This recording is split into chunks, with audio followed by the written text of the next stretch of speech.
तो कल के लेक्चर में हमने देखा था। हेलो, सभी को मेरा आवाज सुनाई दे रहा है? Yes sir. Okay.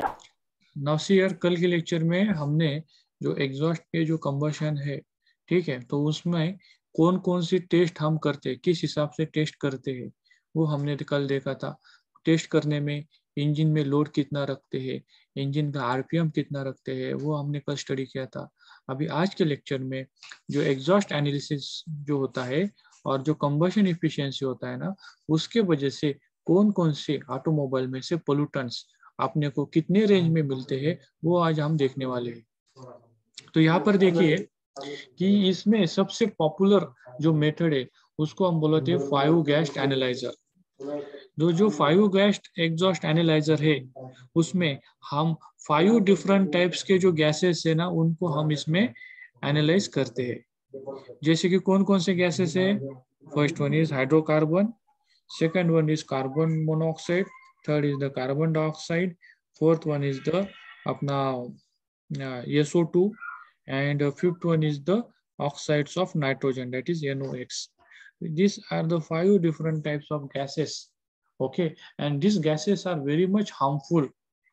Okay, and these gases are determined by using exhaust gas analyzers. Okay. तो अभी यहाँ पर देखिए, ये अपना ऑटोमोबाइल का एग्जॉस्ट सिस्टम है। इस एग्जॉस्ट सिस्टम को हमने ये एग्जॉस्ट गैस एनालाइजर के साथ हमने इसको कनेक्ट किया है। अभी इसमें से जो पहला पैरामीटर है उसको हम बुलाते हैं हाइड्रोकार्बन्स। हाइड्रोकार्बन्स क्यों जनरेट होते हैं? इसका फर्स्ट इंपॉर्टेंट रीजन है कि हमारे इंजन का जो कंबशन चेंबर है, उसमें अगर जो फ्यूल का कंबशन प्रॉपरली नहीं हुआ, इनकम्प्लीट फ्यूल का कंबशन हुआ, तो इसके वजह से जो फ्यूल के जो अनबर्न फ्यूल पार्टिकल्स है वो एग्जॉस्ट में अपने को पाए जाते हैं। तो हम इस अनबर्न गैसोलीन को जो क्या बुलाते हैं? हाइड्रोकार्बन बुलाते हैं। एंड इसका मेजरमेंट होता है पीपीएम में। पीपीएम का फुल फॉर्म क्या है? पार्ट्स पर मिलियन। ठीक है। नेक्स्ट इंपॉर्टेंट थिंग इज, अभी जो इंजन है वो इंजन ने कैसे ऑपरेट करना चाहिए? The engine should correctly oxidise all the fuel particles which are present in it. Oxidise बोले तो क्या? उसका ऑक्सीजन के साथ कंबशन करके उसका रिएक्शन कंप्लीट करना। ओके, तो इस हिसाब से ये इंजन का फर्स्ट रिक्वायरमेंट होना जरूरी है। अभी जो लेवल है, जो आपने को लेवल क्या दिया है, अपना BS6 में आपने को बताया है कि acceptable levels of hydrocarbon in BS6 vehicle is 50 ppm और लेस। 50 ppm से ऊपर हाइड्रोकार्बन आपके एग्जॉस्ट में नहीं होना चाहिए। ओके। अभी इंजन में से अगर आपके पास हायर हाइड्रोकार्बन आते होंगे तो उसके डिफरेंट रीजन हो सकते हैं। तो पहले फर्स्ट इंपॉर्टेंट रीजन है कि आपके जो पिस्टन से पिस्टन रिंग्स आपके अगर डैमेज हो गए, आपके वियर हो गए, तो इसके वजह से क्या हो जाएगा? आपका जो एक्सेसिव ऑयल कंबशन हो जाएगा, कंजम्पशन हो जाएगा। ठीक है। ऑयल कंजम्पशन होने की वजह से, ठीक है, ये जो आपका जो पिस्टन के रिंग्स है वो वियर हो जाएंगे। फिर आपके जो वॉल के गाइड से वो भी आपके वियर आउट हो जाएंगे, डैमेज हो जाएंगे। ओके। अभी इसके वियर वियर होने की वजह से आपको एसी इमिशन मिल जाएंगे and this indicates the fault in the ignition system. Okay. तो इसके लिए आपको क्या क्या चेक करना पड़ेगा? इसके लिए फर्स्टली आपको आपके कंबशन चैम्बर में जो स्पार्क प्लग बिठाया है, वो स्पार्क प्लग को आपको चेक करना पड़ेगा। दूसरा है आपके स्पार्क प्लग के वायर्स। तीसरा है आपका डिस्ट्रीब्यूटर कैप एंड रोटर। तो डिस्ट्रीब्यूटर कैप क्या होता है कि ये डिस्ट्रीब्यूटर कैप का पर्पस होता है high voltages different spark plug को एट रेगुलर इंटरवल में प्रोवाइड करने का। नेक्स्ट होता है इग्निशन टाइमिंग। ये इग्निशन टाइमिंग भी ये डिस्ट्रीब्यूटर कैप के हिसाब से यहाँ पे एडजस्ट किया जाता है। ठीक है। नेक्स्ट होता है इग्निशन पॉइंट। ये जो सिस्टम से ये सिस्टम अपना इग्निशन सिस्टम अफेक्ट करता है। इग्निशन सिस्टम में अगर प्रॉब्लम है तो आपके कंबशन में प्रॉब्लम आ जाता है। कंबशन में प्रॉब्लम होने की वजह से आपके जो एग्जॉस्ट में हाइड्रोकार्बन का परसेंटेज ज्यादा इंक्रीज हो जाता है। ठीक है। नेक्स्ट है, इसको हम बुलाते हैं NHMC। ओके। NHMC का फुल फॉर्म है non-methane hydrocarbons. Okay, non-methane, मतलब methane is nothing but methane is, we can say, major constituent in the fuel, in gasoline fuel for burning. Okay अगर आपके एग्जॉस्ट में से ये अनबर्न फ्यूल नहीं है, मतलब दूसरा हाइड्रोकार्बन है, उसको हम बुलाते हैं NMHC, non methane hydrocarbons. Okay, और इसको हमको एग्जॉस्ट में टेस्ट करना जरूरी है। ओके, अभी ये मीथेन जो है, methane is nothing but it is a natural gas. And ये आपने को कहाँ से मिल जाता है? जो एनिमल से, एनिमल वेस्ट और दूसरे कुछ नेचुरल रिसोर्सेस है, उसमें से आपने को मीथेन मिल जाता है। Okay, now this methane gas, okay, ये मीथेन को हमने पिक्चर में लाना उचित नहीं है, बिकॉज उसके बहुत सारे डिफरेंट सोर्सेस है। ओके, अभी ये सोर्सेस को अपने को क्या करना है? इलिमिनेट करना है। ओके, अभी ये इसको इलिमिनेट करने के बाद जो एग्जॉस्ट में अपने को जो बेटर रिजल्ट मिलेंगे, वो अपने को true quantity of unburned hydrocarbons का जो एग्जॉस्ट स्ट्रीम में उसका जो टोटल परसेंटेज है, उसका अपने को क्लियर आइडिया मिल जाए। ये क्लियर आइडिया जरूरी क्यों है? Because it is directly related with our engines. Okay, ये नॉन मीथेन जो components, okay, these are directly, we can say, we are getting from the engines. Okay, now see here, next important parameter is the carbon monoxide. उसका जो formula है, उसका formula है CO, 1 atom of carbon and 1 atom of oxygen. और ये जो CO है, ये CO is, it is very much unstable. okay, अब अगर ये CO अनस्टेबल क्यों है? बिकॉज ये जो CO है, वो CO को हमेशा 1 ऑक्सीजन डिफिशिएट होता है। वो कहाँ से कहाँ एक ऑक्सीजन एटम लेके उसको स्टेबल होना होता है, और स्टेबल के वक्त वो क्या हो जाता है? वो CO2 का फॉर्म लेता है। CO2 is nothing but carbon dioxide, and carbon dioxide is more stable as compare to CO। Okay, अभी ये CO गैस होता है, ये CO गैस अगर हमने इनहेल किया तो ये अपने बॉडी में चला जाता है। बॉडी में जैसे ये जाता है तो it comes in direct contact with our blood, okay, and blood is carrying the oxygen. ये जो ब्लड होता है, वो ब्लड में एक डिजोल्व ऑक्सीजन कैरी होता है, and this oxygen is provided to different cells in our body. Okay, अभी जैसे हम ये CO इनहेल करते हैं, तो ये CO का टेंडेंसी होता है ये ब्लड का डिजोल्व ऑक्सीजन के साथ रिएक्ट करने का, और इसमें अपने को जो ऑक्सीजन जो चाहिए, वो ऑक्सीजन अपने वाइटल बॉडी ऑर्गन्स को डिफिशिएट हो जाता है। ठीक है, और इसका सबसे ये होता है कि ऑक्सीजन अपने जो वाइटल ऑर्गन्स है, जैसे कि ब्रेन को डिप्राइव हो जाता है ऑक्सीजन। ठीक है, सो ये जो CO इतना अपने लिए हानिकारक है। ठीक है, अभी जो BS6 नॉर्म्स है, ओके, तो BS6 नॉर्म्स आपने को बोलता है कि इंजन जो ऑपरेटिंग कंडीशंस है, उसमें से 0.5% CO कम होना चाहिए। ओके, अभी ये CO अपने इंजन में से क्यों आता है? कि उसके बहुत सारे रीजंस है। ओके, तो जो अपना क्रैंकेस वेंटिलेशन का जो सिस्टम है, अगर वो क्लॉग हो गया, ओके, मैं आपको नेक्स्ट लेक्चर में बताता हूँ what is this positive crankcase ventilation, उसको हम शॉर्ट फॉर्म में PCV बुलाते हैं।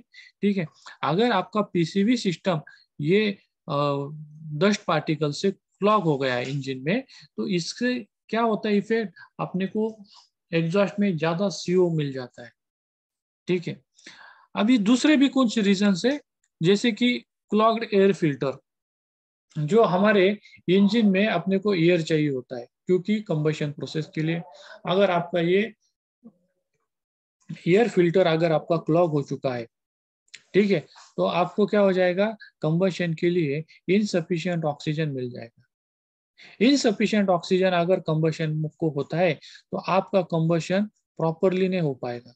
आपका कंबशन ऑक्सीजन डिफिशिएट की वजह से combustion process is not be in proper form, और इसका जो एक जो प्रोडक्ट्स ऑफ कंबशन होता है तो उसमें CO2 आने के बजाय CO अपने को मिल जाता है। Next is incorrect idle speed. जो आइडलिंग होता है, जो इंजन का जो आइडल स्पीड होता है, जैसे कि 800 आरपीएम 900 आरपीएम, ये इंजन का आरपीएम जो होता है आइडलिंग का आरपीएम होता है। ठीक है, अगर आपका ये आइडलिंग स्पीड अगर इन प्रॉपर रेंज में नहीं है, then also you get the CO emissions from the exhaust. Then जो जैसे कि मैंने पिछले लेक्चर में बताया था, फ्यूल पंप क्या होता है, फ्यूल पंप का पर्पस क्या होता है। अगर ये फ्यूल पंप का जो पर्पस होता है फ्यूल को प्रेशराइज करना, अगर ये फ्यूल को हाईली प्रेशर करता है, उसका जो प्रेशर लिमिट है, जो रेगुलर प्रेशर लिमिट होना चाहिए उससे कुछ ज्यादा फ्यूल को प्रेशराइज करता है, तो भी आपको एग्जॉस्ट में CO को मिल जाता है। तो जैसे कि डिफरेंट इक्विपमेंट्स होते हैं कि जो फ्यूल पंप को कैलिब्रेट करने के इक्विपमेंट्स होते हैं। अपने पास एक इक्विपमेंट है which is use for the calibration of this fuel pumps. तो फ्यूल पंप्स में फ्यूल कितने प्रेशर तक कितना प्रेशर तक उसको प्रेशराइज करना चाहिए, उसका भी एक लिमिट होना है। आपको क्या करना है, आपको जो पीरियडिक मेंटेनेंस जब आपके गाड़ी का करते हैं तो आपको ध्यान में रखना है कि जो फ्यूल पंप है, फ्यूल पंप का भी कैलिब्रेशन इंपॉर्टेंट है। उस कैलिब्रेशन में जो रेंज जो मैन्युफैक्चरर ने स्पेसिफाई किया है, उस स्पेसिफिक रेंज में आपके फ्यूल पंप का कैलिब्रेशन होना चाहिए। ठीक है, then another important reason is supply of rich mixture. Rich mixture क्या होता है, रिच मिक्सचर में अपने पास एयर के मॉलिक्यूल्स कम होते हैं और फ्यूल के मॉलिक्यूल्स ज्यादा होते हैं। ओके, उसको हम बुलाते हैं कि air fuel ratio is less than stoichiometric air fuel ratio, we call it as a rich mixture. Rich mixture अगर इंजन को सप्लाई होता है तो आपको ज्यादा कार्बन मोनोऑक्साइड के मॉलिक्यूल्स आपके एग्जॉस्ट में मिल जाते हैं। ठीक है, नेक्स्ट इज कार्बन डाइऑक्साइड। अभी इंजन में कंबशन होता है, कंबशन में हम क्या करते हैं, हाइड्रोकार्बन को बर्न करते हैं, तो अपने को CO2 मिलना स्वाभाविक है। ठीक है, लेकिन ये CO2 का एक्सेप्टेबल लिमिट है, कितने लिमिट तक ये CO2 होना चाहिए, इसका लिमिट है 12% से 15% तक। ठीक है, अभी उससे ज्यादा अगर आपका CO2 एग्जॉस्ट में आ रहा है, ओके, तो that indicates and inefficiently operating engine. Okay, if CO2 level is low, so it indicates it is too rich or too lean mixture. Okay, now see here I just made one mistake. Okay, अगर CO2 का percentage आपके exhaust में ज्यादा है, okay 12 से 15 से ज्यादा है, तो आपका इंजन प्रॉपरली ऑपरेट कर रहा है। Okay, it is efficiently operating, क्योंकि अपना मोटिव ही वैसा है कि आपने को CO2 आउटसाइड में आना चाहिए। CO2 अगर आपने को कम आया तो आपने को CO ज्यादा आएगा, और CO2 से अपना CO काफी हार्मफुल है। ठीक है, next important element is the oxygen, O2। Okay, अभी आपने को मालूम है atmosphere is having oxygen that is 21%। Okay, अभी इसमें हम क्या करते हैं, ऑक्सीजन जो तो है एयर में से कंबशन प्रोसेस को यूटिलाइज करते हैं for oxidation of hydrocarbons, okay, in the gasoline. अभी कभी कभी क्या होता है, तो ये O2 अपने को एग्जॉस्ट में मिल जाता है, लेकिन इसका कितना रेंज होना चाहिए, it should not be more than 0.5%। ठीक है, इतना ही अपने को O2 एग्जॉस्ट में चाहिए। ठीक है, यहाँ तक सभी को समझ में आ रहा है या किसी को डाउट है तो अभी उनका डाउट क्लियर कर लो। I will give you 2 minutes। Sanket, do you have any doubt? No sir. No sir. Just hello, हाँ हाँ, अरे 2 मिनिटं, मी लेक्चर मध्ये, मी तुला करतो थोड्या मिनिटात. ओके ओके, सगळ्यांना आवाज येतोय का माझा? Hello, yes sir. Yes sir. हाँ, सभी को जो मैंने अभी एक्सप्लेन किया समझ में आया अभी आपको?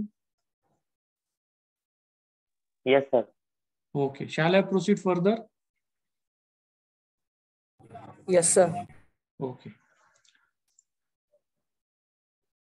Then next is oxides of nitrogen.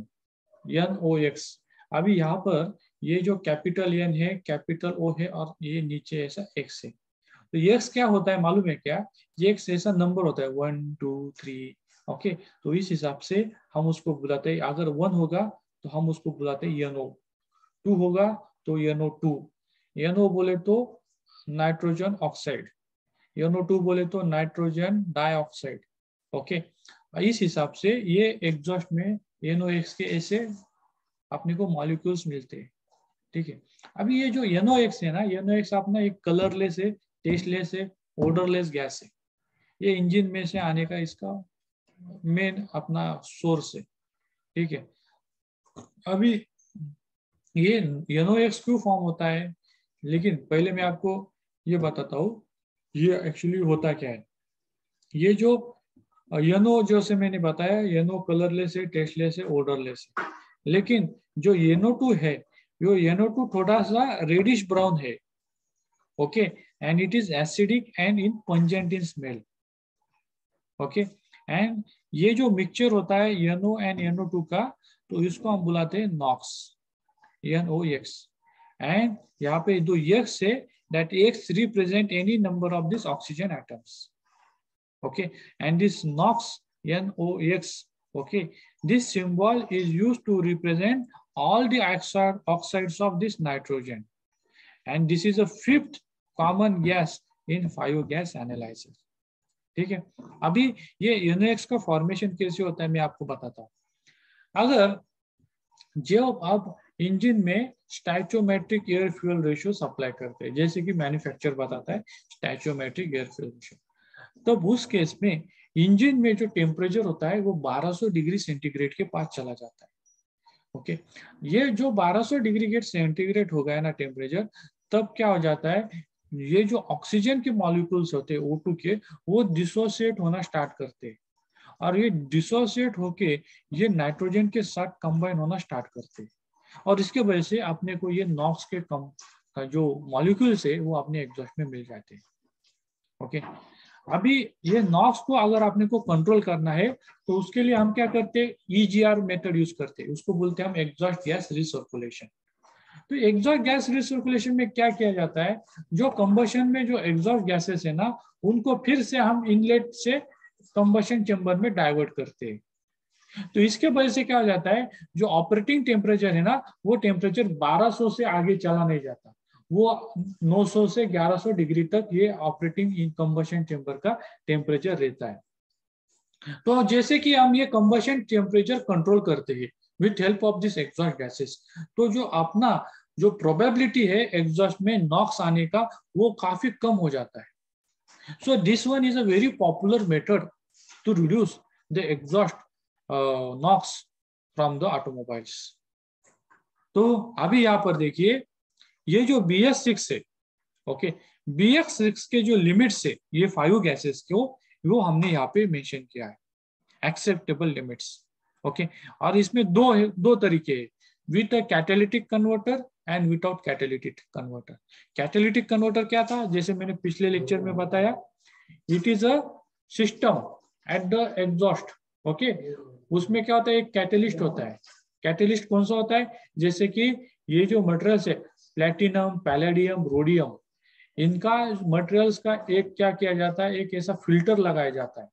ये फिल्टर जो होता है ना, फिल्टर के ऊपर इस मटेरियल का कोटिंग होता है। ये मटेरियल फिर अपने एग्जॉस्ट गैसेस के साथ रिएक्ट होते हैं और उनको लेस हार्मफुल बनाते हैं। तो ये है अपना कैटालिटिक कन्वर्टर का फंक्शन। जैसे कि अभी आपके पास विदाउट कैटालिटिक कन्वर्टर का सिस्टम है, तो उसमें जो हाइड्रोकार्बन का इमिशन है that should be at 300 RPM और लेस। 300 RPM के ऊपर नहीं होना चाहिए। CO कितना होना चाहिए, 3% से भी लेस होना चाहिए। O2 कितना होना चाहिए, 0 to 2% होना चाहिए। CO2 12 से 15 और उससे भी ज्यादा होगा तो भी कोई प्रॉब्लम नहीं है।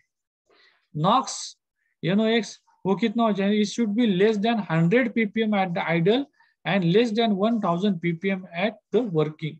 Okay, when the car is on the road and working at the load, उसको बुलाते हैं हम WOT। और उसी तरह अगर आपने कैटालिटिक कन्वर्टर फिट किया है तो एससी का जो इमिशन है वो 30 to 50 ppm और उससे भी कम होना चाहिए। सीओ का इमिशन 0.3 to 0.5 उससे भी कम होना चाहिए। O2 0 to 2%। CO2 ज्यादा होगा तो भी चलेगा, 12 से 15 और उससे ज्यादा। NOx it should be less than 1000 ppm at ideal and less than 1000 ppm at this WT। Okay, now यहाँ पर देखियो ये जो कैटालिटिक कन्वर्टर है, तो कैटालिटिक कन्वर्टर का फंक्शन है सिर्फ अपना CO and SC hydrocarbon and carbon monoxide के ऊपर काम करने के लिए कैटालिटिक कन्वर्टर होता है। ये नॉक्स के ऊपर काम करने के लिए नहीं होता। नॉक्स के ऊपर काम करने के लिए होता है अपना एग्जॉस्ट गैस रिसर्कुलेशन सिस्टम, उसको हम बुलाते हैं EGR सिस्टम। ओके, नाउ अभी एक इंपॉर्टेंट मैं आपको बताता हूँ, अगर हमने जो पेट्रोल से, पेट्रोल में अगर हमने अल्कोहल मिक्स किया, 10% अल्कोहल हमने मिक्स किया, ओके, वो क्या करता है, एडिशनल ऑक्सीजन मॉलिक्यूल सप्लाई करता है फ्यूल को, और जिसके वजह से अपना CO का इमिशंस कम हो जाता है। ठीक है, ये भी एक अच्छा सॉल्यूशन है to reduce the CO emissions. Hello sir. हाँ बोलिए। हेलो सर, EGR सिस्टम में डीजल एग्जॉस्ट फ्लूइड यूज करते हैं सर? हाँ, फिर से बताइए क्या क्वेश्चन। सर, EGR सिस्टम में डीजल एग्जॉस्ट फ्लूइड यूज करते हैं ना सर? हाँ, EGR सिस्टम में जो एग्जॉस्ट गैसेस होते हैं ना, उनको थोड़ा सा पार्टली हम लेते हैं और फिर से उसको कंबशन चेंबर में यूज करते हैं EGR सिस्टम में, और इसके वजह से अपना नॉक्स जो होता है ना, नॉक्स अपने आउटपुट में कम हो जाता है। ठीक है, समझ में आया? जी सर। तो shall I proceed further? Yes sir.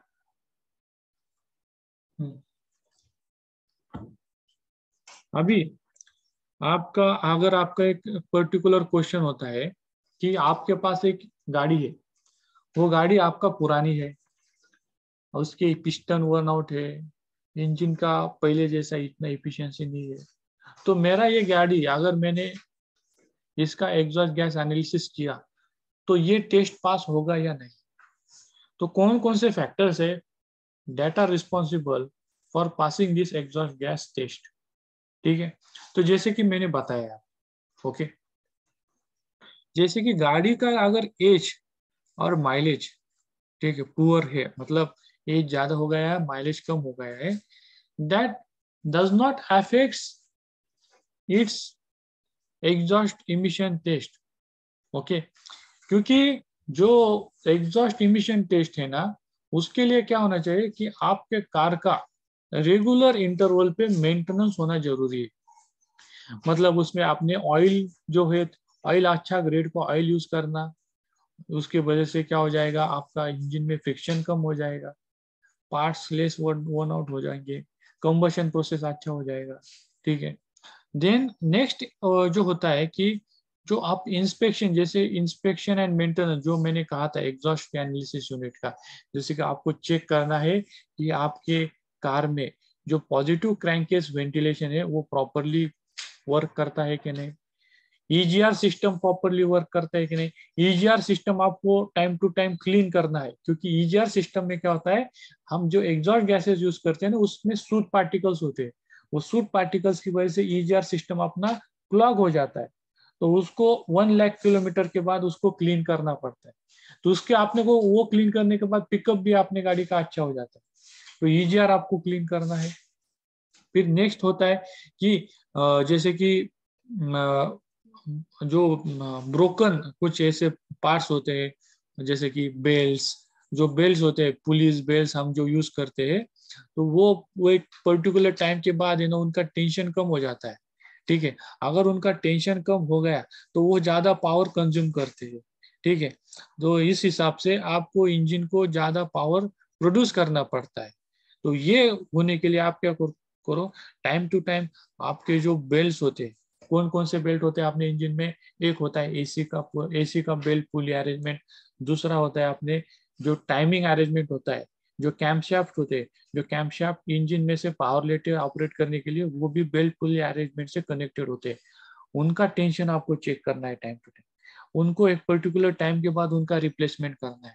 ठीक है, अभी जो स्पार्क प्लग के वायर्स है, जैसे कि स्पार्क प्लग के वायर हाई वोल्टेज ट्रांसफर करते, उनमें अगर कहाँ पर कुछ फॉल्ट हो गया तो उसके वजह से क्या हो जाएगा, हाई वोल्टेज स्पार्क प्लग को कभी कभी नहीं मिलेगा। और स्पार्क प्लग इंपॉर्टेंट है, क्यों इंपॉर्टेंट है, क्योंकि वो स्पार्क प्रोवाइड करता है। आपको पर्टिकुलर टाइम पे स्पार्क अवेलेबल नहीं हुआ तो आपका कंबशन नहीं होगा, मिस फायर हो जाएगा। ठीक है, मिस फायर की वजह से भी आपको एग्जॉस्ट में बहुत सारे पोल्यूटेंट्स मिल जाएंगे। ठीक है, जो एग्जॉस्ट मैनिफोल्ड होता है, वो मैनिफोल्ड भी आपको चेक करना है कि वहां पे कहाँ पर क्रैक नहीं है, कहाँ पे होल नहीं है, जिसके वजह से क्या हो जाएगा कि ये लीकेज हो जाएगा गैसेस का। ठीक है, फिर एक इंपॉर्टेंट कंपोनेंट होता है जैसे कि कैटेलिटिक कन्वर्टर। कैटेलिटिक कन्वर्टर का भी आपको टाइम टू टाइम इंस्पेक्शन करना जरूरी है। ओके, अगर ये सब आप प्रॉपरली सबका इंस्पेक्शन, सबका मेंटेनेंस प्रॉपरली जब करोगे तो क्या हो जाएगा, आपका गाड़ी कितना भी पुराना हो जाए, आपका ये गाड़ी इमिशन टेस्ट प्रॉपरली पास करते जाएगा। ठीक है, अभी इसमें किसी को डाउट है? Hello? No sir. Okay, shall I proceed further? Okay. Yes sir. Now see here, अभी एक आपके इंजन का कंडीशन है। इंजन के कंडीशन आपको बताता है कि आपके एग्जॉस्ट में हाइड्रोकार्बन का परसेंटेज काफी ज्यादा है। तो इसके क्या क्या रीजंस हो सकते हैं, इसको क्या क्या रिपेयरिंग करना जरूरी है। ठीक है, तो यदि आपके एग्जॉस्ट में हाई हाइड्रोकार्बन से, तो इसका मतलब है कि आपका स्पार्क प्लग डिफेक्टिव है। स्पार्क प्लग को, आपके सभी स्पार्क प्लग को आपको चेक करना है। ठीक है, स्पार्क प्लग में प्रॉपर स्पार्क आता है क्या नहीं, वो आपको चेक करना है। स्पार्क प्लग के वायर्स को आपको चेक करना है। ठीक है, नेक्स्ट इज जो डिस्ट्रीब्यूटर कैप है, डिस्ट्रीब्यूटर कैप का भी आपको ऑपरेशन चेक करना है। ठीक है, उसका रोटर प्रॉपरली मूव होता है कि नहीं, वो चेक करना है। तीसरा होता है इनकरेक्ट इग्निशन टाइमिंग। जो इग्निशन टाइमिंग होता है, वो इग्निशन टाइमिंग आपको स्कैन टूल लगा के ignition timing as per manufacturer के कैटलॉग से मिलता जुलता है क्या नहीं, वो आपको चेक करना है। यदि आपका इग्निशन ज्यादा भी एडवांस नहीं होना चाहिए और ज्यादा भी रिटार्ड नहीं होना चाहिए।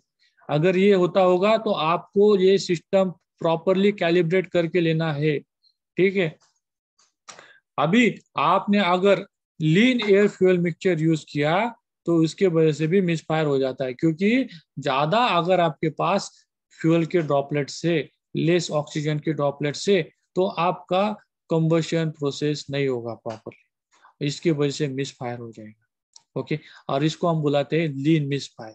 और इस मिसफायर की वजह से आपके एग्जॉस्ट में ज्यादा हाइड्रोकार्बन आपको मिल जाते हैं।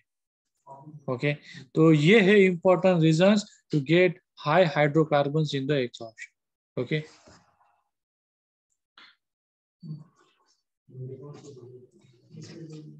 Now next is too much carbon monoxide in the exhaust.